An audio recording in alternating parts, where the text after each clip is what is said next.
If you are receiving this transmission, you are the Resistance. Live from Austin, Texas, broadcasting worldwide, it's Alex Jones. American jobs are increasingly rotting from the inside out. MarketWatch reports there are now more than 260,000 robots working in U.S. factories. Orders and shipments for robots in North America set new records in 2015. According to industry trade group Robotic Industries Association, a total of 31,464 robots, valued at a combined $1.8 billion, were ordered from the North American companies last year. The most popular jobs for these robots were industrial, including coating and dispensing, material handling, and spot welding. Blindsided by technological gains and a sick fascination with artificial intelligence, the leftist media spews out reports glorifying an unstoppable race towards the demise of the one thing that has kept America humming along as a global innovator for close to 240 years: skilled labor. The numbers of apprenticing electricians, welders, machinists, etc. have been dwindling in the past 10 years. Forbes reported in 2012, 53% of skilled trade workers in the U.S. were 45 years and older, and 18.6% were between the ages of 55 and 64. The Tampa Tribune reports Ken Simonson, chief economist at Associated General Contractors of America, said the industry is hiring people at quite a strong clip, but at the same time, contractors are saying that they can't find the folks with the skills they want. They're having to pull in people from other industries or people that haven't done it before, which isn't always something you can make do with. It's blatantly obvious that a combination of fundamental factors are leading to a third world future for the United States of America. The millennial generation is simply not interested in a vocational education. Projects will simply not be built in the future or may take much longer as skilled labor is sparse. Also, the unchecked and unethical destruction of American working families, as American companies like Disney have American workers train foreign workers on temporary H-1B visas to replace them. The New York Times reported about 250 Disney employees were told in late October that they would be laid off.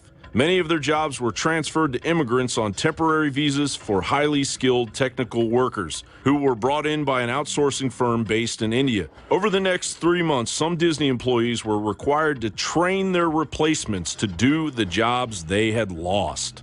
One former worker said, "I just couldn't believe they could fly people in to sit at our desks and take over our jobs exactly. It was so humiliating to train somebody else to take over your job. I still can't grasp it." Of course, NAFTA, GATT, Chorus, and the impending sovereign-destroying Trans-Pacific Partnership will and have destroyed millions of American jobs and led cities like Detroit, for example, to ruin in their wake. The robots aren't coming. The robots are here, and it won't be long before automation completely wipes out everything from cashiers to call center operators, taxi drivers, real estate agents, accountants, journalists, internet comment section trolls, etc., etc. It's abundantly clear the New World Order global governance that has established itself while we were on holiday or working our third job is on the verge of wiping out the middle class and converting the remaining populace into a peasant class. We have all been subjected to a soft, slow war, guaranteeing our demise for decades. Of course, you were never told. John Bound for Infowars.com. Ladies and gentlemen, we have got so much news coming up that I had to actually not even host that segment. I'm too busy working on these developments in here. We have a Hillary superdelegate on record. We have the video admitting it's all rigged. This is huge. I mean, these people are just out in the open. It's good to be back in the saddle, ladies and gentlemen. Amazing job with David Knight and, of course, Paul Watson hosting the show with the rest of the amazing crew. I get so negative sometimes looking at all the news and looking at the globalist operations, and I want to fight them so hard that I'm kind of like a race car driver that over-revs the engine sometimes and throws a rod. But I've really been retrospectively praying, quite frankly, in the last few months and asking God, to come into my life even stronger and to give me the discernment, the focus that it takes to really take the fight to the globalists even more. And at the same time, not get so angry and so upset and basically melt down, where, sure, it's a spectacle, it's fun, it's interesting, it's one reason the show's been successful, but at the same time, the world has gotten so incredibly dangerous, and it's only intensifying and accelerating on a daily basis that we all need to be in game face, game time, zone mode, because so much is happening. Now, when I say so much is happening, the enemy is moving out in the open because they basically have been uncloaked. And incredibly positive things are happening as well. And so we have to realize that we've got the truth on our side. We understand how the world really works. We understand the globalist agenda, and we know how to stop them. And the most important thing we do to stop them is to educate the public with the actual quotes, the actual statements, the admissions of the engineers about what they're doing. Because the world is so big and is so complex with 7.5 billion people and only 6,000 technocrats managing it in their own words, they have to put down on paper their battle plans. But they operated as if the public is only watching soap operas and football and would be unable to even read a globalist text, a globalist battle plan, and know how to counter that. And what InfoWars has been able to do, along with many other great organizations that love human liberty, is basically take the globalist own statements and own admissions decades ago and expose that to the public.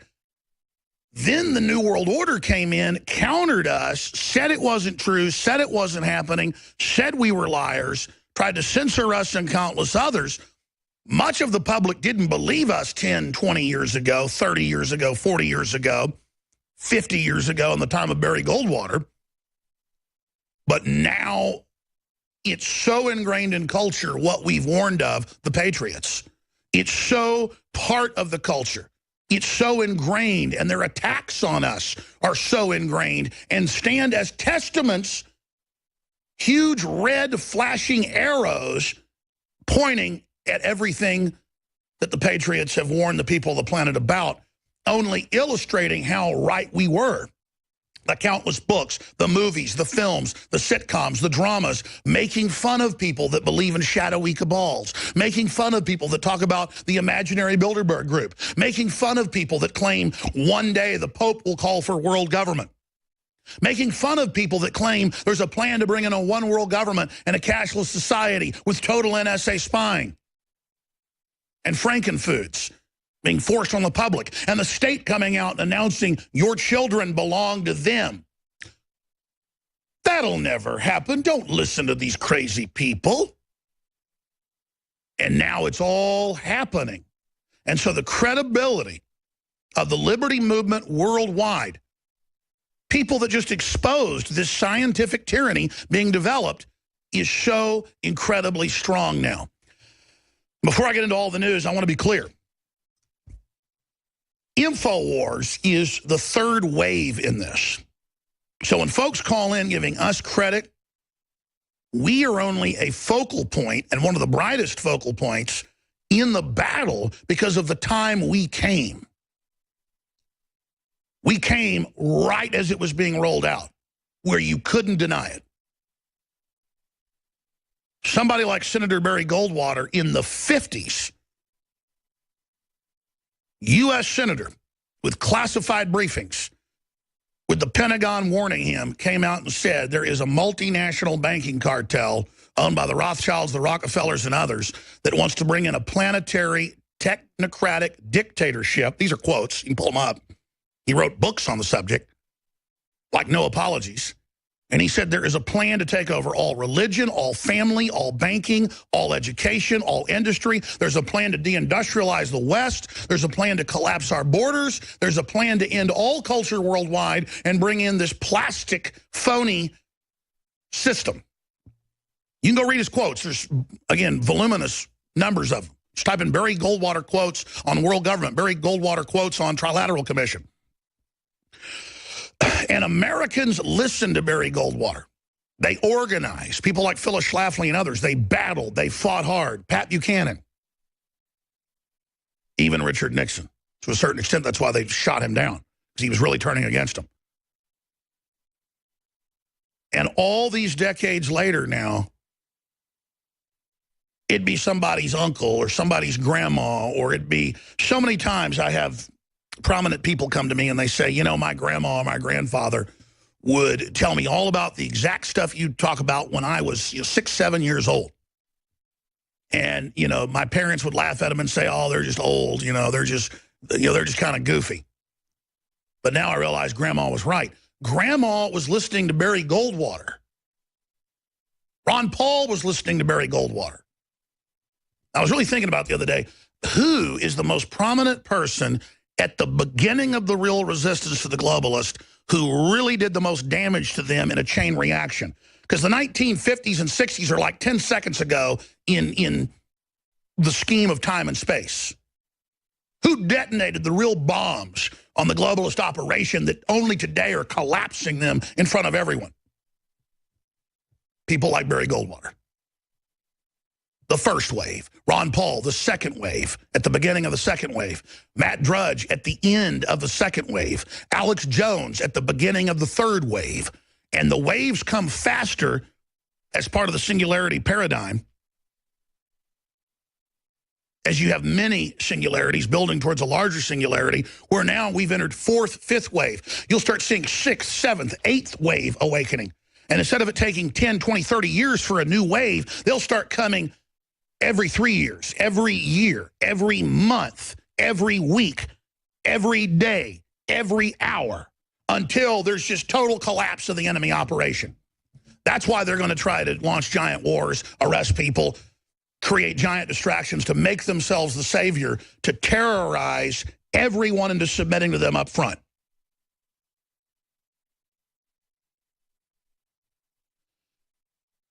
If you go along with the New World Order, folks, you've signed your own enslavement. You're a fool. And that's all I have to say to people in the system, out of the system. Only a crazy person would be delusional and go along with the New World Order. Because, hey, I guess it's one thing to sell out 30, 40 years ago and live high on the hog and, put it off on your grandchildren and children. But we're not 10, 20 years off now. We're entering the maelstrom. We're entering the squall. We're entering the storm, the typhoon, the hurricane, the tempest.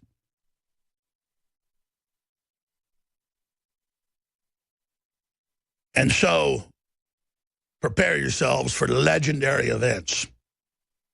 And you're going to see the enemy pull out all the stops, but you're also going to see good coming out of avenues you would have never expected. It will be spectacular. It's already spectacular, and I'm going to cover all of it when we come back, but just a few examples of this.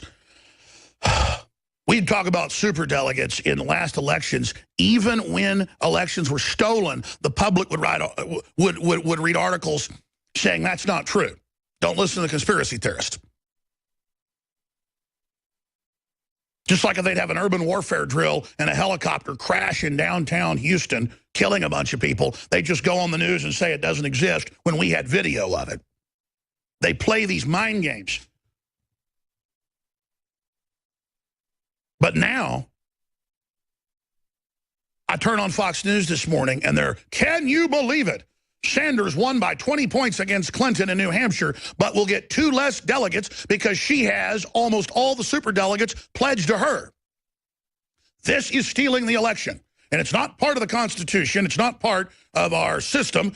It was changed by the Democrats in 1972 to steal the nomination from the Democratic candidate. And it was all true. It was like I was watching my show. I flipped over a channel. Same thing was on CNN. So, you see, that's the point we're getting to now, where Bernie Sanders can get up in a debate last night. We're going to play this clip and say, I'm not part of the Bilderberg group. I don't get my orders from Henry Kissinger. I'm anti-establishment. So now you've got the socialist senator establishment second stringer, folks, total establishment. But he knows the way to beat Hillary is to say, I'm against the Bilderberg Group of secret elites, and I'm not part of that. See how, oh, it didn't exist just 10 years ago. Now it's out in the open. Now you've got to have a real debate. You're stealing elections. You are under the control of foreign elites. You are jacking with the food supply. You see, once they have to have a real debate, it's game over for these people. We do have an occupied federal government. And once the public knows that, game over. Let me say it like this. Humanity is going through massive change and metamorphosis. Not just Barry Goldwater, but President Eisenhower, when he left office in 1961, warned of a technological elite in control of the military-industrial complex and in control of the future brain trust and development of humanity. And that's because they were involved in a giant underground eugenics program that dwarfs the Manhattan Project. Information warfare, control of society, GMO, cloning, all of it. It's come out. It was going on then. And Eisenhower was freaked out. And he's scared during that speech, and somebody drops something, and there's a crash, and we ought to play the whole 21-minute speech sometime because we've played it several times over the years. It is so powerful. And they were taking Eisenhower and Goldwater and people behind closed doors, and they were telling them about America's going to have the super science. No one will be able to defeat us, but we're going to have an engineered society. And Eisenhower was like, you guys are fired. He fired a whole bunch of the different, the DARPA had a different name then, but he fired that head. He fired a bunch of top generals. And then he warned Kennedy. I mean, you know, they came in. The president was running the show then. And he said, no, you're not going to do that. You're not going to jack with people through the vaccines. Eisenhower, I've seen this in a PBS report, learned about secret experiments on black people and ordered them stopped. Of course, they didn't stop. And that was what caused a lot of the final civil rights movement was just people were like, no, we're not injecting black people with syphilis. Stop it. Stop it.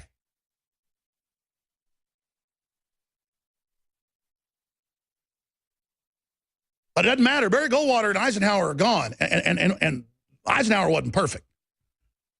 And we've had these scum running the show ever since, and they basically mopped up now and have control of D.C., but it's so naked. I use that word a lot because there's no better word. They are uncloaked. They are bare. They are out in the open. And they just play these little Jedi mind tricks with people of there's no Bilderberg Group. It doesn't matter if Bernie Sanders wins all the delegates because the superdelegates won't vote for him. That's just the way it is. But at a certain point, the cloak is lowered. I have 3 articles in the stacks today with government in the United States, this has already happened in England and the UK, announcing that the state is over your children and that will co-parent. But don't worry, they're not taking your rights, parents, because you're equal partners. Just like they call the Patriot Act patriotic. They have all these little sick Orwellian terms on purpose. Don't worry, you're getting a new right. You're an equal partner now.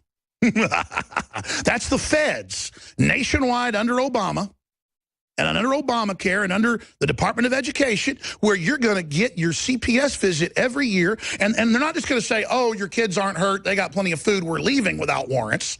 That's bad enough. No, we're going to form a parent relationship with your children for life. A total stranger, when your child is a year old, will be assigned to them and will come and will visit and will watch. And you can argue, well, there's some really bad parents out there. The point is, the more government we get involved, the more society degenerates. It's the government that ended the family. It's the government that changed the tax code to wreck the family. It's the social engineers. We know they're eugenicists ending the family. The textbooks for 40 years. I've shown them to you. The mainline textbooks say the family belongs to a primitive age. and must be eradicated. See, they always have these arguments. No one's coming to co-parent your kids. That's made up. Boom, it happens. Well, of course we are. And then I've got stacks of articles here that I'm going to go over where they are arresting people and ticketing people for street preaching in America. And folks, they're saying, because you were offensive, and the new offense is hurting someone's feelings. We have the Austin University of Texas Police, different than APD. You want to know what socialist policing is going to be like? This is it. Nobody ever arrested street preachers in this country, folks, not even the redcoats. But in America, they're doing it now. That's how far we've gone, folks. We're going under tyranny right now. Wicked, naked, bleeding tyranny. The Secretary and I have a very profound difference. In the last debate, and I believe in her book, very good book, by the way, in her book and in this last debate, she talked about getting the approval or the support or the mentoring of Henry Kissinger. Now, I find it rather amazing because I happen to believe that Henry Kissinger was one of the most destructive secretaries of state in the modern history of this country.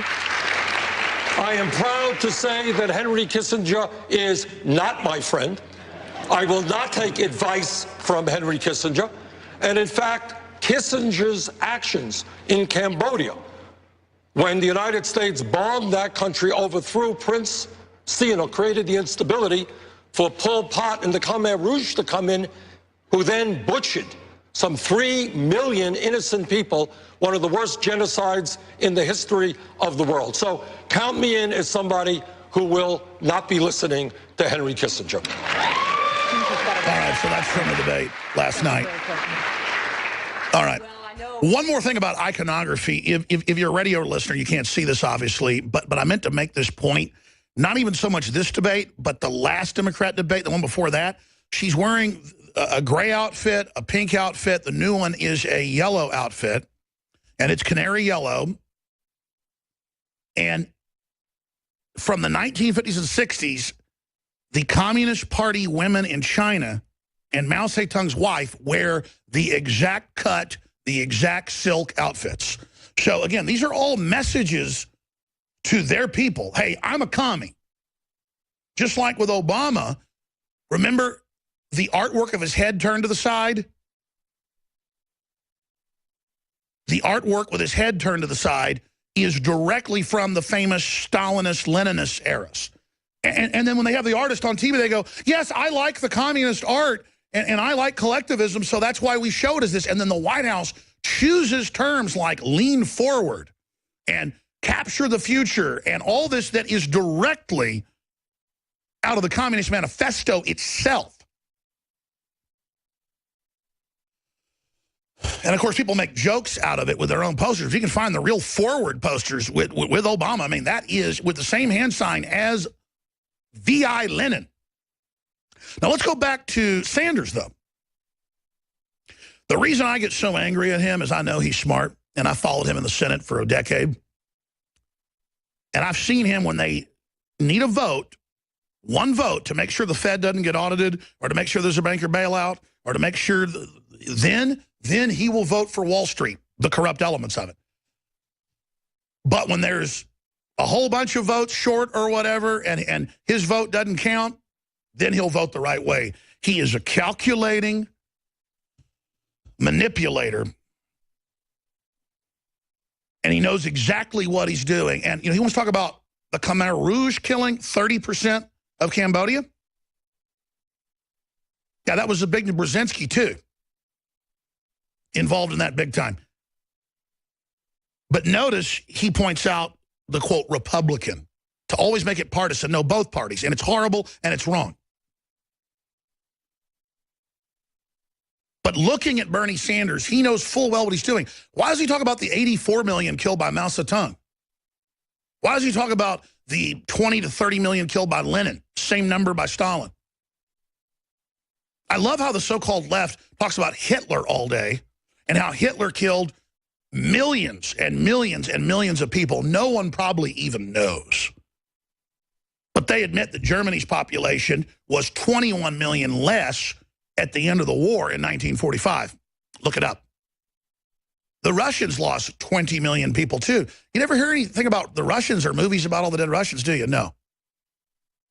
Or Russians killed by communists. You never hear about that. Or the Armenian genocide. Or the hundreds of thousands killed by the rebels that the West has put into Syria or Libya. They only tell you about the genocides they want to tell you about that aren't really connected to a political movement. The left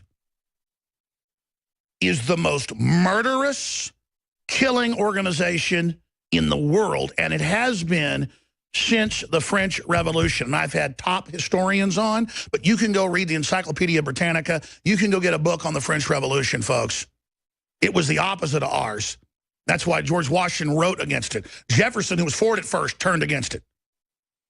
At one point, the French Revolution wanted to get their hands on Thomas Jefferson and kill him.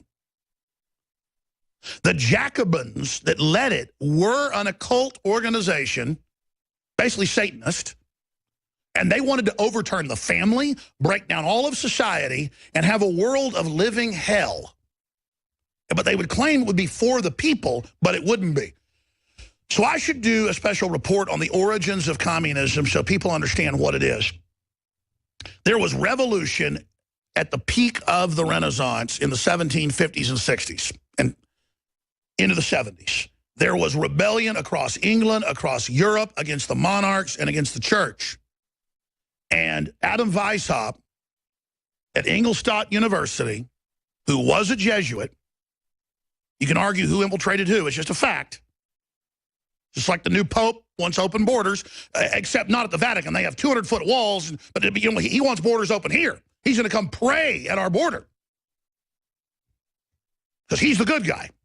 Well, they wanted no borders, no religion, no nothing. And so the Jesuit, look it up, created the Illuminati, which was really, it was called the Enlightenment in Europe. Before that, the Renaissance. It was led by Christians who were non-denominational, and it was led by mystery school folks that weren't into dark occult stuff, but just, it's a fact, but were into esoteric empowerment of humanity. And the Illuminati came in to overplay that and to infiltrate that and to take that over. This is in the Illuminati's writings. And Washington wrote about it and said, we must stop them. And they did stop them here. So for any real revolution against tyranny, there's going to be a counterfeit. And Bernie Sanders is that counterfeit. So is Hillary Clinton. Now, after they have a decade reign of terror, what they normally do is get rid of communism before they officially launched it with Marx and Engels, when it was just the Illuminati before. They have a reign of terror. Then they bring in a strong man like Napoleon Bonaparte. That's their model. Now you ask, well, why they keep the Soviet Union there for 70-something years? Because they hadn't taken over other countries yet. They were using it as a base of operations in the program for exploitation of that population for the cultural, military, religious invasion of the next. So communism is a system of conquest financed by the royal houses of Europe and by the Vatican, from my research, as best you can tell, to overthrow and defeat real revolutions everywhere and to bring in a total world dictatorship with these elites at the top exempt from all laws.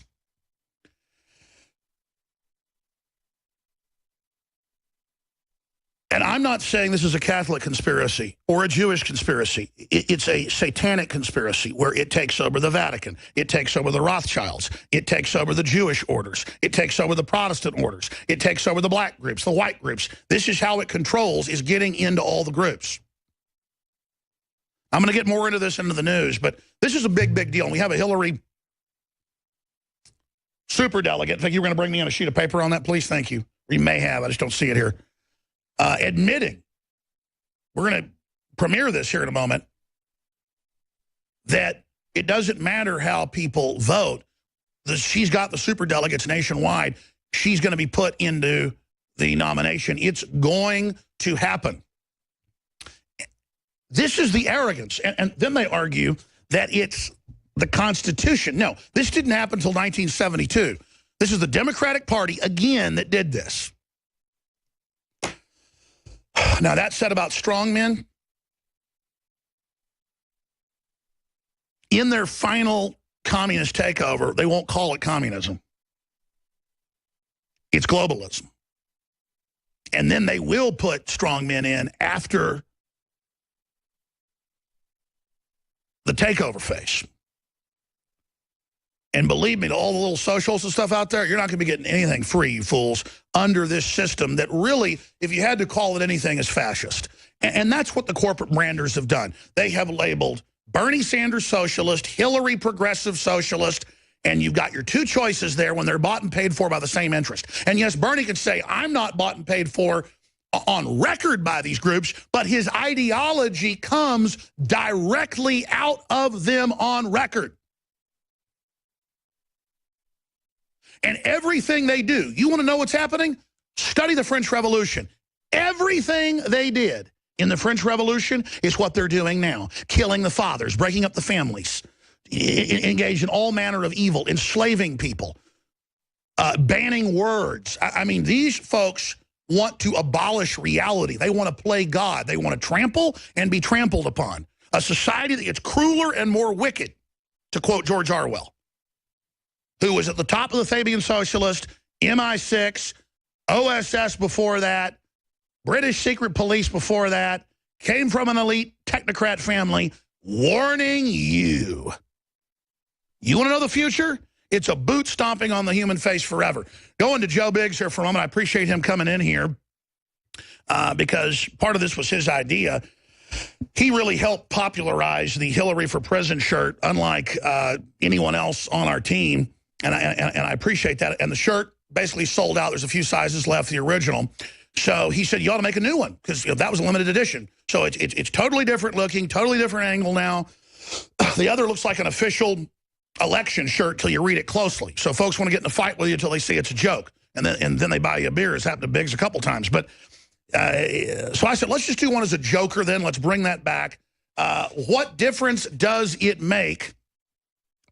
And then it's her as the Joker on the front, arch criminal. And then on the right shoulder, it says Infowars.com. And on the back, if Joe turns around, thank you, Joe, it says Hillary for Prison. So it's like the front of the old shirt and beyond. So Hillary for Prison 2016 and beyond. That's my line. Infowars.com, our great graphics crew came up with that.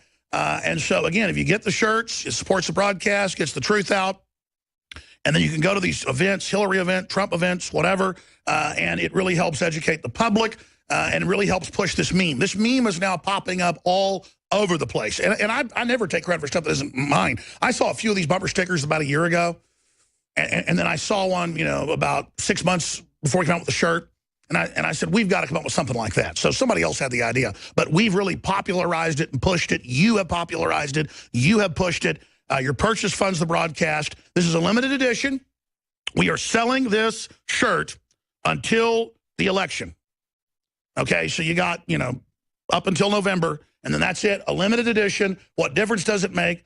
Infowars.com. What difference does it make if she gets orders from the Bilderberg Group and Kissinger? What difference does it make if they ship guns to Mexico to blame the Second Amendment? What difference does it make if she gets more Wall Street money than anybody else but tells you she's against Wall Street? And then scapegoats all of Wall Street when it's the select top doing it. Joe Biggs, what do you think of the new shirt? I like it. I mean, any opportunity that I can have to go out there and show people and engage in conversation about this person, about this evil human being, I'm all for it. When I was at SHOT Show in Vegas, I was wearing that Hillary for Prison t-shirt, and to see the smiles on people's faces, to see the military react, to see these operators that have been to Benghazi, that have been in that, that atmosphere, to know how to operate and work under someone like that, how hard it is, how difficult it is, the fact that she left people there, didn't give them any help, lying about the emails, lying about everything. Saying worse than Brian Williams, saying she's, the plane's being shot up on the ground, they're attacking, shows her getting off, blue skies, nothing happened. She's a total fraud. And like you were talking about earlier with her pantsuit thing that looked, communist. I made a meme that ended up being like the top meme 2 Democrat debates ago. And I put pantsuit warehouse. You're going to like the way your dictator looks. I guarantee it. And I had Kim Jong-un and I had Hillary Clinton spliced together, sitting there side by side. I didn't even know you did that. So you noticed that too. Oh, exactly. I mean, they're wearing actual North Korea or Communist Party China silk outfits. That's exactly what it is. I mean, what is the message in that? I mean, I think, like you said, it's for these other leaders across the pond to kind of go, you know what? I think she is going to be on our side. We want to back this person. What was it? The debate last night, the moderator was even a donor for the Clinton Foundation. Those moderators never even asked Hillary Clinton about the Clinton Foundation. They never even delved into that. But she always talks about how she's a feminist, she's pro-women, and yet she takes money from Saudi Arabia, which completely demonizes, demoralizes women. But look, we know Hillary's evil. But what about the women that say girl power? I don't care if she cheats. I don't care if she lies. She's a woman. And then I've even heard Democrats going, well, superdelegates are going to vote for Hillary, even if, Sanders wins by 30 points, 20 points in New Hampshire. Doesn't matter. We're going to do it for her. And they get off on the weird power of stealing someone's vote because they think because the party changed the rule, it's okay. It's like Hitler said, I'm allowed to shoot Jews in the head, so it's okay. Or Stalin said, I'm allowed, to arrest these farmers, so it's okay. And I'm not saying they're Nazis or they're communists, but that's where that goes. This attitude of my team is, crack some heads and take some people's rights, so it's okay. Socialism is a step towards communism. Used to, they wouldn't say they were socialist when we know they're communist. Now they say they're socialist, and Time Magazine says we're all socialists now. There's no such thing as socialism. It's social engineers. It's elites controlling the money. They get rich and powerful off of it. Our problem is rigged economies, rigged stock markets, rigged mega banks, above-the-law corporations like Google and Apple and Microsoft and General Electric, who pay between 0 and 3% taxes, and they write the laws and then lecture us all day, Joe Biggs, that the middle class isn't paying enough taxes. They call a rich person someone making $120,000 a year, brother. Okay? That's who they're class warfaring on, knowing that somebody making 30 grand, yeah, that seems rich to them. I mean, it's so sick how they play on the public's ignorance. Well, Hillary Clinton's also for women in combat. She's also for the draft. She's also for that. And people go, well, women should have the right to join the military. Think about this. A woman has the right to be in the military, yes. But think about this. When you place a woman into combat, what's going to happen? She's going to fight a man who's going to be 200 pounds or larger. They're not going to have any sympathy for that woman, and they're going to stomp her head in. That's what's going to happen, and she's all about that. She wants to empower women, so to say. And see, I can't believe we even have to explain that no one's ever put women in frontline combat because it's a disaster when they try. And people think that, oh, we're being sexist, we're not feminists, we're not... They've been taught all these little phony women's rights. But they don't understand... How about not to have glyphosate put in all your water, ladies, and have the highest cancer rates in the world here in America? We're going to skip this network break. We're going to skip this break. I forgot to tell folks because I want to shift gears into this superdelegate story. You're absolutely right, Joe, and it's about enslaving women. It's about making them work. It's about saying motherhood isn't good, shaming them so they can be slaves of the system. By the time they're 40, figure out they wanted to have kids, and then by then it's too late for them. It's about conning them. It's about breaking up the family. It's a trap, and the system admits it. What do you do when you're trying to eradicate fire ants or screwworms or any species? You target the females. You target them. You end their reproduction. That's all they've done is soft kill you. Joe Biggs, final comments on the new T-shirt. Like I said, it's great. I hope everyone goes out and gets it. You will see me in numerous places popping up on TV here and there. I will have the shirt on. I'll have it with me everywhere I go. I want to see everyone out there at least go and get one and show your support for InfoWars and your distaste. And at the end of the day, the fact that all of us can agree, this woman does not need to be the president. And again, she has her goons call up top comedian facilities and tell them, you will not make fun of Hillary or we're going to shut you down. That's what they do to comedy clubs. That shows who they are and what they want to do. They want to tell us how to talk, what to eat, what to do, where to live, and every week have new words we can't use because they're our bosses. These people are cult programmers, so we're shoving this shirt and the First Amendment back in their face. Wear it to high school, wear it to college. Let the globalists and tyrants try to censor you. Make a story out of it, folks. Resistance is victory. Thank you, Joe Biggs. Thank you. And, folks, this shirt is available at InfoWarsStore.com. I saw him walking around wearing it. I said, oh, the new shirt's in. Let's drag him in here. So that's why the lights were only like halfway on, because this is so spontaneous. Great job, crew, getting him in here so quickly. Now, I want to get into all this news. We have Lou Rockwell in the third hour, one of the original libertarians out there. And then we're also going to obviously have the fourth hour. We'll tell you more about that. There is so much to get into on global stocks. Look at these headlines. Global stocks continue to crash as oil plummets and gold skyrockets.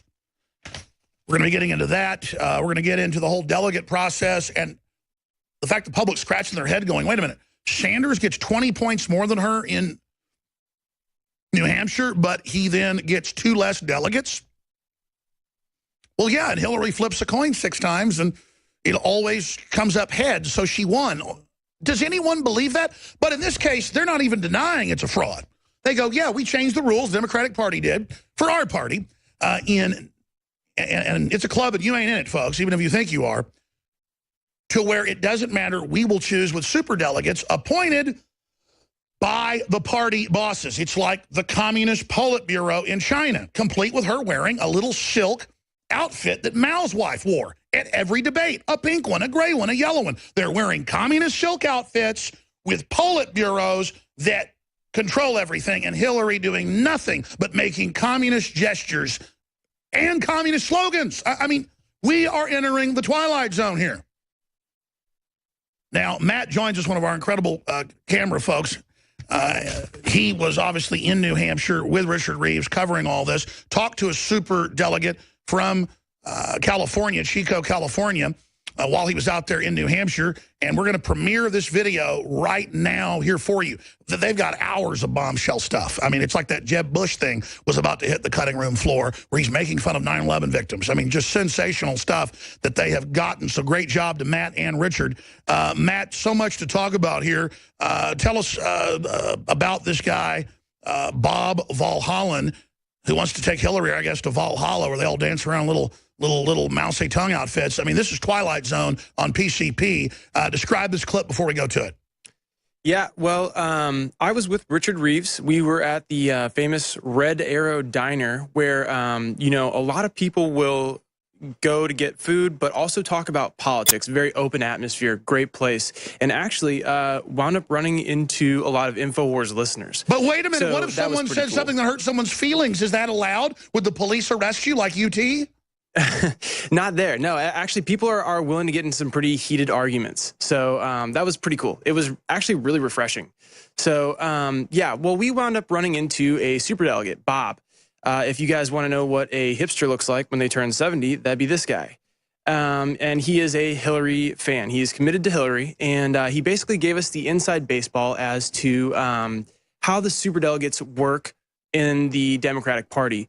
Now, and these guys are on power trips. I mean, I love how they're just openly admit it, and then mainstream media goes, really? Because the public's getting so upset about this. It's finally capturing their imagination to go, yes, you win the NASCAR race by 5 lengths, and then someone else gets it because they made the rules up. I mean, this is a total joke. But notice how they're hiding it in plain view. Notice now how they just put the whole thing out there. Yeah, your kids belong to us. Yeah, we're coming with forced inoculations, and it doesn't matter how you vote. Yeah, and the other thing is that, you know, this process wasn't originally meant to be this way. They're kind of gaming the system. Superdelegates were used to be tiebreakers, essentially. And right now, most of them are committed to Hillary Clinton. And he explains that even the ones who are uncommitted are really going for Hillary Clinton. And I think this would be the appropriate time to go to the clip. Here we go. This is him being out in the open. He's a worshiper of Hillary. He's a superdelegate. And he doesn't matter what your vote says. He's the boss. Here it is. We're here at the Red Arrow Diner, and we've gone further down the bar here, and we found this gentleman. What's your name? Bob Mulholland from Chico, California. I'm a DNC member, thus a superdelegate to the National Convention. Wow, so that's the first time I can think of that I've talked with a Democratic superdelegate. Tell us, How long have you been a superdelegate? How long have you been delegate? And tell us a little bit more about the process of how you get to be a superdelegate. There's several ways, but this will be my 11th national convention. I've been a superdelegate since 1992. In our case, in California, you have to get elected by the California Democratic Party to be on the DNC. Obviously, Democratic governors are automatic superdelegates. So understandably, that it sounds like Hillary is going to have a huge edge when it comes to superdelegates. Is that correct? Oh, yeah, and former DNC chairs like Howard Dean, who's from Vermont, he's known Bernie for decades, he's for Hillary. Yeah, the people who have worked with Hillary for decades are big supporters of her. If they haven't said so yet, they will over the next several weeks. So roughly, when it comes to the Democratic National Convention, what is the rough total of delegates that are going to be available for the DNC? Right now, about 4,800. So you need about almost 2,400 to get the nomination. And the way we work is that anybody who gets 15% more in an election gets delegates. So this election will go all the way to California. Sanders will end up with well over 1,000 delegates, and Hillary will get the nomination. Okay, now the superdelegates are basically what Hillary pretty much already has in her pocket. How many delegates does that amount to? 750 delegates. My guess is she probably has half of them committed to her. But she's out there working the precincts and working the states every day for every vote. And March 1st is Super Tuesday. At the end of the day, you will see that Hillary has the most delegates of regular people from caucuses like Iowa, from New Hampshire primaries, Nevada, South Carolina, and then all those states on March 1st. We'll be back. Stay with us. All right, getting back to this Hillary superdelegate that Matt and Richard, our reporters, were able to interview out in New Hampshire at the Red Arrow restaurant and bar. I don't know why he'd want to come into a libertarian-style facility that it's well known for being when, I mean, the Democrats want free speech banned. I mean, and I've got a whole stack of news on that coming up in the next segment, just to illustrate the fact that these are totalitarians. Now, this guy thinks it's completely normal to say